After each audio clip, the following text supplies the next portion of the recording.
Hi, I'm Megan. And I'm Kari. And today we are going to tell you about Chapter 9, which is about third-party intervention. We'll be using informal help in our scenario.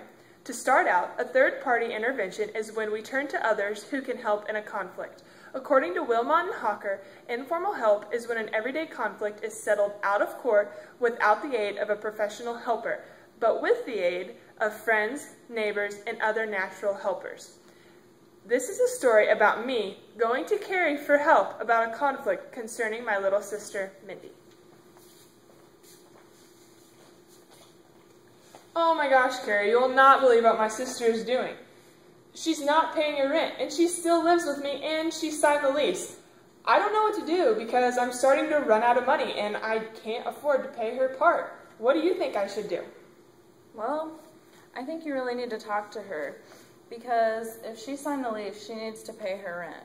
So if you want me to, I'll go with you and we can both talk to her because she really needs to get her shit together. Okay, yeah, let's go.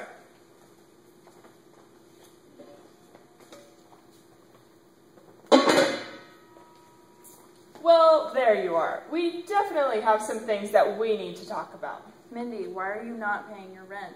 Mindy, I can't afford to pay by myself. You have to help me out. If you don't start paying your rent, you're going to get kicked out. I don't know what your problem is, but this is ridiculous. First off, that was an example of informal help. I knew that Megan wanted my help because she shared private information with me, which is an example of indirectly asking for help. This scenario also shows unfair bonding, which is when one of the parties succeeds in allying with the other person, which creates more power for that party. This happened when I told Megan I would go with her to talk to her sister. We were 2 up against 1, especially when we actually went and talked to her. We were pretty much ganging up on her and yelling at her, telling her that she needed to pay her rent, and she had no way of fighting back. Also, I was siding with Megan, and when this happens, it complicates the conflict even more by adding more participants. Wilmot and Hawker give 4 cautions to informal help. They are: be certain the party wants your help, avoid becoming the enemy, you must constantly remain aware of conditions, and once the work is completed, the third party exits from the system.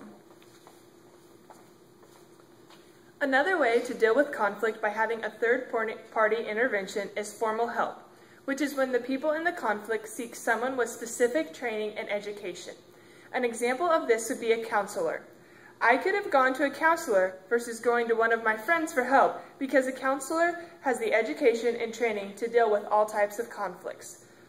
But we chose not to do formal help because the conflict has not escalated to the point to where we needed to seek professional help. Summing up what we've discussed, third-party interventions are useful in many situations. There can be informal or formal ways of dealing with them. It all depends on the situation. Thank you, and we hope you find our video useful for your own life.